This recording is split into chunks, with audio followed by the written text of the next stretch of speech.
Puncture नव्हती गाडी, रिम थोडीशी वाकलेली, त्यातून हवा जात होती.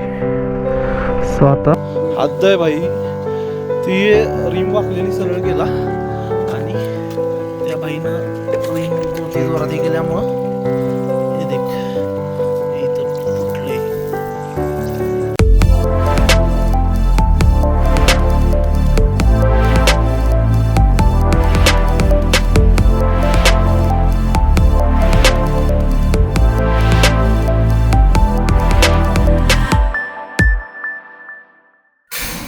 Good morning from Leh.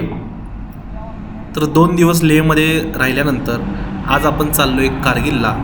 तर आजचं टार्गेट आहे 220 किलोमीटर कवर करायचं.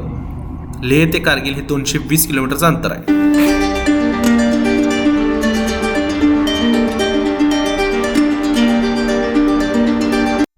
मित्रांनो, आता आपण लेह सोडून पुढं आलोय. इथं एक लेह सोडून पुढे आल्यानंतर एक 10-20 किलोमीटर नंतर तुम्हाला गुरुद्वाराच लागेल राईट साईडला. तिथून आपण थोडं पुढे आलोय. सो आता आपण चाललोय आज कारगिलला. ॲक्च्युली लेहमध्ये आम्हाला येऊन जवळपास 2-3 दिवस झालेत. आम्ही 2 दिवस झालं लेहमध्येच अडकलोय त्या म्हणण्यापेक्षा आम्हीच थांबलोय. कारण खूप हेक्टिक आणि खूप स्ट्रेच होत होता राईडमध्ये. आम्हाला पाठीमागल्या ब्लॉगमध्ये बघून तुम्हाला माहितीच असेल की मला ILPचा त्रास झालेला.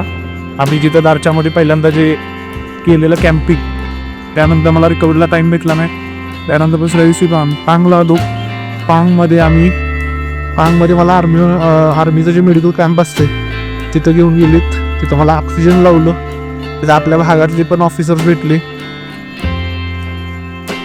सो तिथं मला ऑक्सिजन वगैरे लावून त्यानंतर मग सगळं ओके.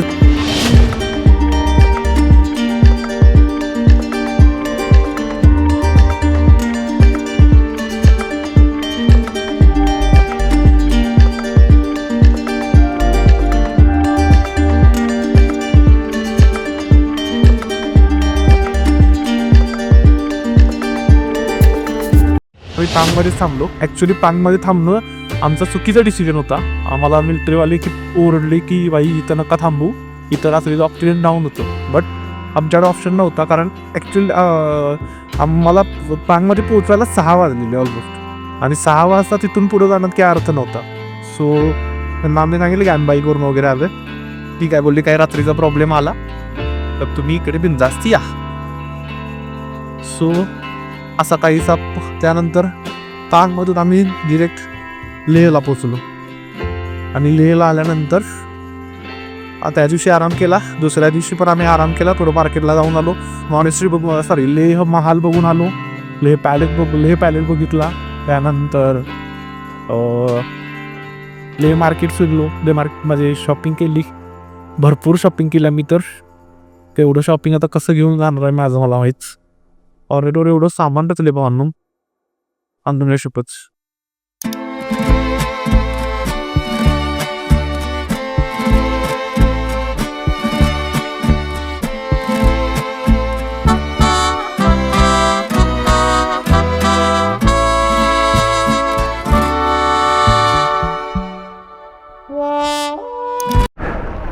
सारखी हवा चालती. ती काय आता जाणार नाही. या बाईंनी त्या हातोड्यानं रिम वाकलेली ठोकून मस्तपैकी जालिम विषय केला. पंक्चर नव्हती गाडी, रिम थोडीशी वाकलेली, त्यातून हवा जात होती. सो आता ओके आहे. पेट्रोलची टाकी पण फुल केल्या. कारगिलपर्यंत आता फक्त थांबलो तर फोटो काढण्यासाठीच. पप्पांचे मिस कॉल पडले 2.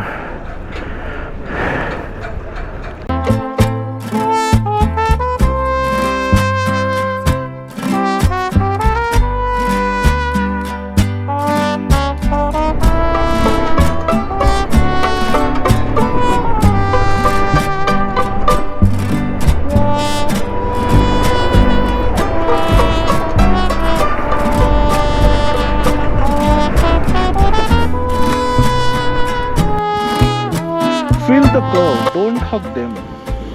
इसका कोई भी गलत मतलब ना निकाले कृपया. Let's go boys.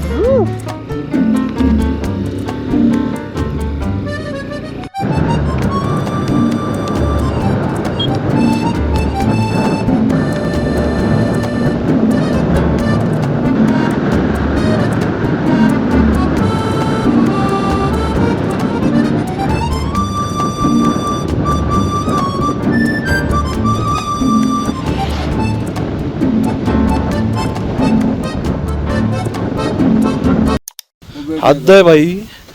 ती रिम वाकलेली सरळ केला आणि त्या भाईनं रिम दोती जोरात हे केल्यामुळं हे देख इथं फुटलंय.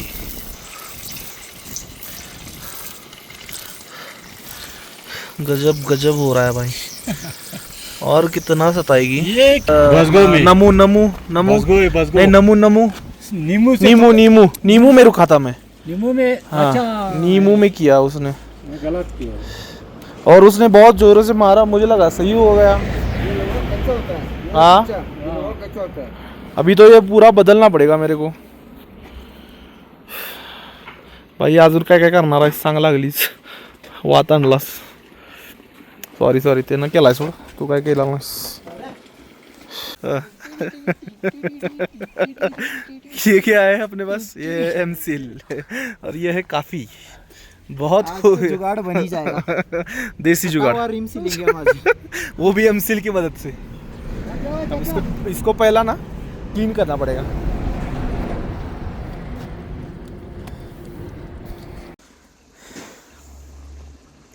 अब इसको लगाएंगे हम एमसील. चुका है ये चिपकेगा. अपना नसीब थोड़ा उस किस्म का है ना. उस किस्म का. अगर ये इसका क्वालिटी छोड़ देगा. माझं नशीब किती चांगलं आहे त्यांना समजावून सांगितल्यानंतर ते हसायला लागले आणि म्हणाले की एमसीलने हे ठीक होणार नाही. इससे बड़े एलपी वही डाल देना. वो पकड़ता है. अच्छा मैं क्या बोल रहा हूँ. काय माहिती हे लावूया आणि ह्याच्यावर की नाही चिकट टेप लावूया. नॉर्मल चिकट टेप असते पांढरी. नको बा. हा? एमसील मला नाही याच्यावर भरोसा बाबा. एमसील एकदा सुकलं की मिक्स कर. अजून चांगलं मिक्स कर. ते सेम कलरचं झालं पाहिजे. डिफरन्स असला पाहिजे त्यात. अच्छा चाचा आप लगा दो क्योंकि आपके हाथ से होगा ना तो निकलेगा नहीं. एमसील का जुगाड़ नहीं बैठा तो अभी इस पे 3mm का टेप लगा देंगे और आगे बढ़ेंगे. अभी कोई चॉइस भी नहीं है. एमसील से काम नहीं बना. 3mm टेप से काम नहीं बना. अब फेविक्विक और थर्माकोल चिपका के एक सील बनाएंगे हम लोग. भैया हमारी हेल्प कर रहे हैं. वो बोलते हैं लोकल सपोर्ट.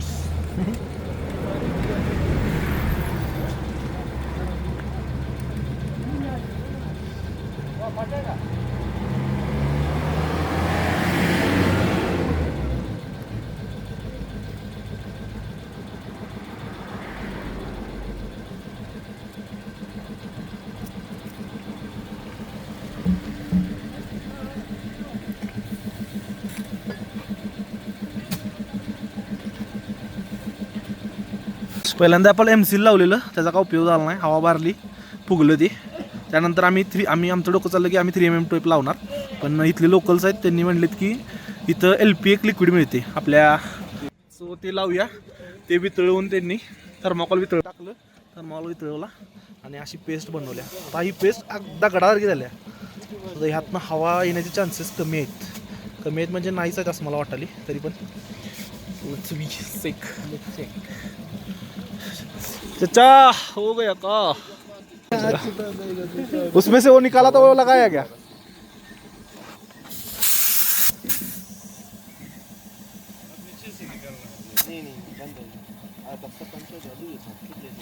गैप होता है ना. अब उससे पानी डाल के देखेंगे ना. अभी पानी में ठोको दोस्तों.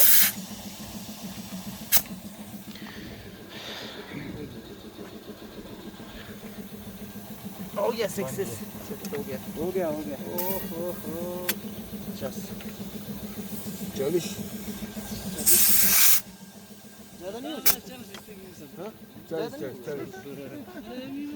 हमारे में ना मराठी में थैंक यू ऐसे बोलते, मंडळ आभारी आहे. Thank you thank you. अच्छा थँक्यू. अच्छा धन्यवाद.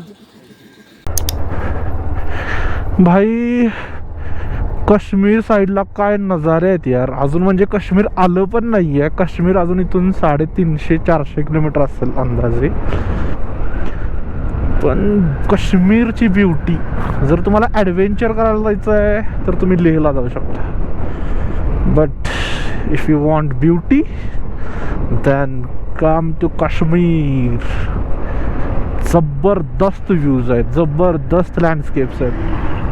जितकं म्हणजे तुम्ही प्रत्येक कॉर्नरला तुम्ही ना आश्चर्यचकित होऊन जाल की भाई हे मतलब हे कसलं खतरनाक आहे. आता या साईडला डोंगर आहे, मध्ये रोड आहेत आणि खाली नदी वाहते. ह्याच्यापेक्षा सुंदर काय असू शकते. मस्त गजब गजब.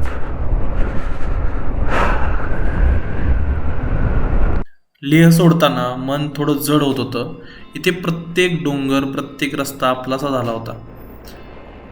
आजचा प्रवास लेह ते कारगिल साधा रूट नाही, हा लद्दाखच्या रफ शांततेतून काश्मीरच्या हिरव्या श्वासाकडे जाणारा प्रवास आहे.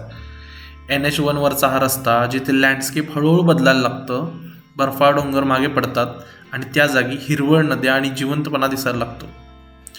इथे हवा अजूनही थंड आहे, पण ती आता टोचत नाही. ती शांत करणारी हवा आहे. हा प्रवास स्पीडचा नाही, हा बदलाचा आहे. हा प्रवास स्पीडचा नाही, हा प्रवास आहे लद्दाखकडून काश्मीरकडे जातानाचा.